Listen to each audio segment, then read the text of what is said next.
이게 성경을 쫙 보면 다 그런 거거든요. 믿어라. 주 예수를 믿어라. 그리하면 너와 내 집이 구원을 얻으리라. 라는 거죠.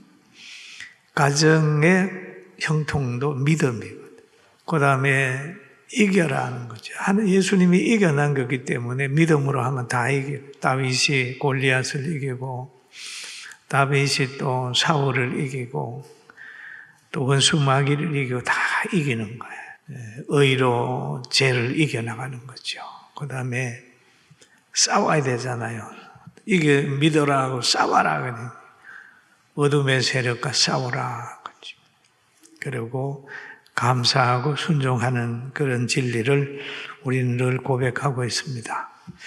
오늘 성경에 보면은 엘리야는 우리와 성정이 같은 사람이로되 비 오지 않기를 위해서 기도했더니 비가 오지 않았고 비 오기 위해서 또 기도했더니 비가 왔다. 그런 말씀이 있어요. 그럼 이 엘리야는 아합 왕이 그 나라를 다스릴 때에 하나님의 사람으로 선지자로 활동을 했습니다. 그러는데 지금 가뭄이 다 끝날 무렵에 3년이 지났을 때 엘리야가 제안을 하는 거예요. 아합 만나자.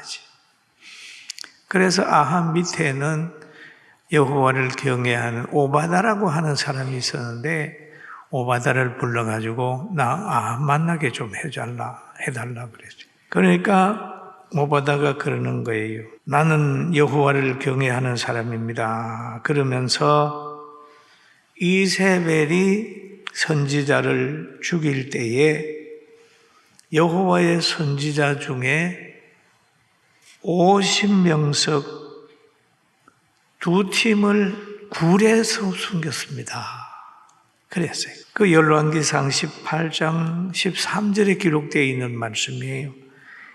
이세벨이 여호와의 선지자들을 죽일 때에 내가 여호와의 선지자 중에 100명을 50명씩 굴에 숨기고 떡과 물로 먹인 일이 내 주께서 들리지 아니하시나이까? 라는 얘기를 하고.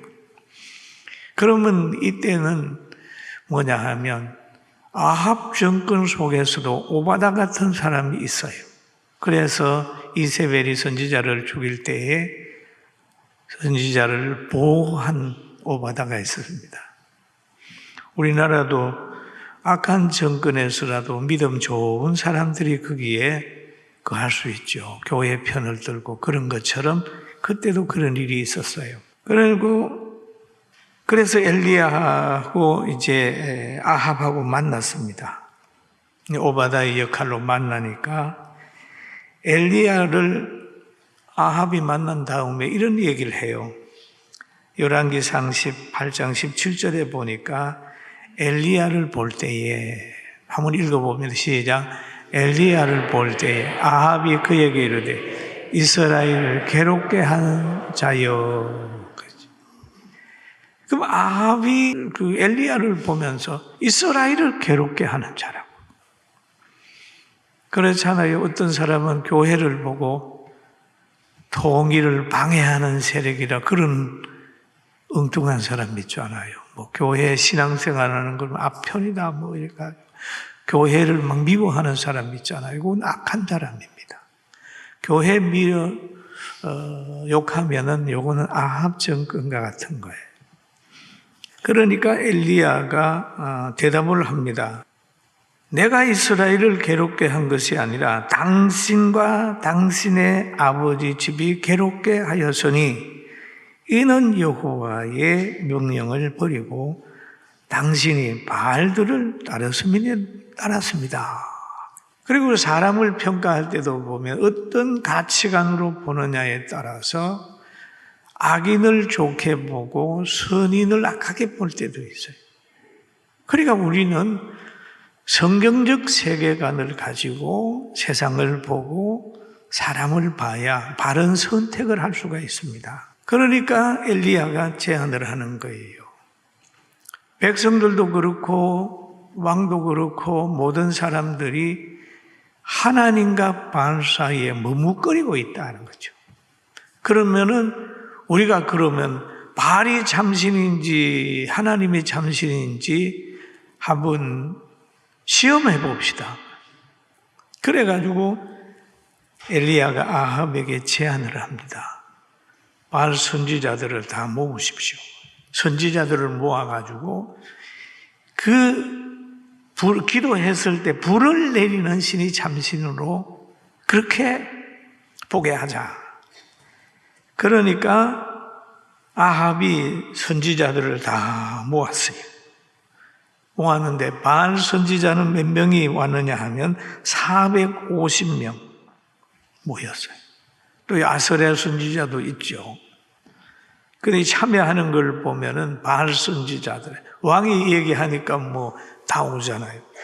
그런데 그렇지는 않았어요. 누가 와? 엘리야만 가는 거예요. 엘리야만. 그 바알 우상 섬기는 사람은 다 왔는 거예요. 그러잖아요. 그러면서 엘리야가 백성에게 그런 얘기를 하죠. 선지자는 없다. 오로지 나만 남았다.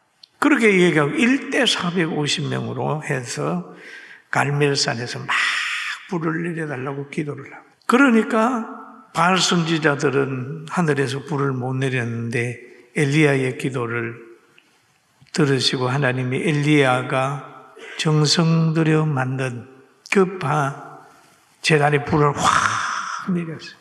그러니까 그 엘리야의 권위가 올라갔죠. 야, 참 선지자들하고 할 때 엘리야는 왕을 탐하지 않았습니다. 그냥 우상 섬기는 이 바알 선지자들을 시내가에 데리고 가가지고 다 죽여버렸어요. 그리고 거기에 모였을 때 보면 열왕기상 18장 22절에 엘리야가 백성에게 이르되 여호와의 선지자는 나만 홀로 남았으나 바알의 선지자는 450명이로다. 그런 얘기를 해요. 그러면 450대 1이잖아요. 대성했죠. 대성하게 되면은 막 백성으로부터 박수를 받아야 되고 대단히 승리하는 누리는 반열에 올라가야 되는데 승리를 하고 난 후에 엘리야는 고난이 시작이 됐습니다.